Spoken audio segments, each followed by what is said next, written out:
আজকে করব ডিম ভাপা। অনেকদিন ধরেই ভাবছিলাম যে বাড়িতে একটু ডিম ভাপা করব। তার জন্য দেখো এখানে ৩টে আমি ডিম নিয়ে নিয়েছি আর ডিমগুলোকে এখন সেদ্ধ করে নিচ্ছি। আর ডিম ভাপা করার জন্য নিয়েছি পোস্ত, সাদা সর্ষে, কালো সর্ষে আর কাঁচা লঙ্কা। এবার এই কটা জিনিসকে ভালো করে মিক্সিতে মিক্স করে নেব। তোমরা চাইলে বেটেও নিতে পারো। এর আগে একবার আমি কুমড়ো পাতায় ডিমের পাতুরি করেছিলাম। সেই ভিডিওটা অবশ্যই আমার ফেসবুকে এখন নেই। তোমরা যদি দেখতে চাও অবশ্যই আমাকে কমেন্ট করে জানিও, আমি সেই ভিডিওটা আবার তোমাদের সাথে শেয়ার করব।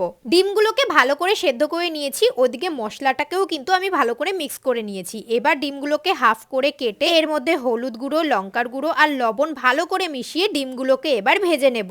ডিম ভেজে নিতে নিতে চলো একটা কমেন্ট পড়ে নি। পিহু রয় বলেছে, দিদি তোমাকে আমার খুব ভালো লাগে, তোমার রেসিপিগুলো আমি ট্রাই করি বাড়িতে, আমি তোমার ভিডিওতে কমেন্ট করি, আমার নামটা নিও। Thank you so much Pihu. ওইদিকে দেখো আমার ডিম ভাজা হয়ে গেছে। এবার ভাপে বসানোর জন্য আমি একটা টিফিন বক্স নিয়েছি আর টিফিন বক্সের মধ্যে অনেকটা পরিমাণে সর্ষের তেল দিয়েছি। তারপরে পেস্ট করে রাখা মশলাটা দিয়ে দিলাম। এরপর পরিমাণ মতো হলুদ গুঁড়ো, লঙ্কার গুঁড়ো আর লবণ দিয়ে ভালো করে এটাকে মিক্স করে নিয়েছি। তারপরে একে একে ভাজা ডিমগুলো আমি দিয়ে দেব আর ওপর দিয়ে আবার কটা কাঁচা লঙ্কার টুকরো আর দিয়ে দেবো একটুখানি সর্ষের তেল। ব্যাস, এরপরেই ভাপে বসিয়ে দেবো। 15 মিনিট টানা ভাপে বসালেই কিন্তু একদম রেডি হয়ে যাবে আমাদের ডিম ভাপা।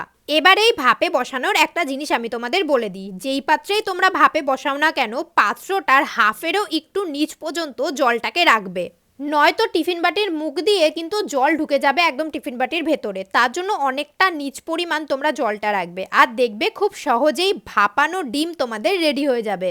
এঞ্জেল রুমি বলে একজন বলেছে, দিদি তুমি খুব ভালো, তোমার সব ভিডিও আমি দেখি, তোমার ভ্লগ থেকে শুরু করে রান্না এমনকি ভিগো ভিডিও আমার খুব ভালো লাগতো, থ্যাংক ইউ সো মাচ। দেখো কি সুন্দর ডিম ভাপাটা হয়েছে। আর যেহেতু আমি টিফিন বাটিটার অনেকটা নিচ পর্যন্ত জলটা রেখেছিলাম তাই জল টিফিন বাটির মধ্যে ঢুকতেও পারেনি। টিফিন বাটির বাক্সটা খুলতেই খুব সুন্দর একটা গন্ধ বেরিয়েছে। এবার চলো গরম গরম ভাত দিয়ে আমি খাই, তোমরাও বাড়িতে রান্না করো। চলো টাটা।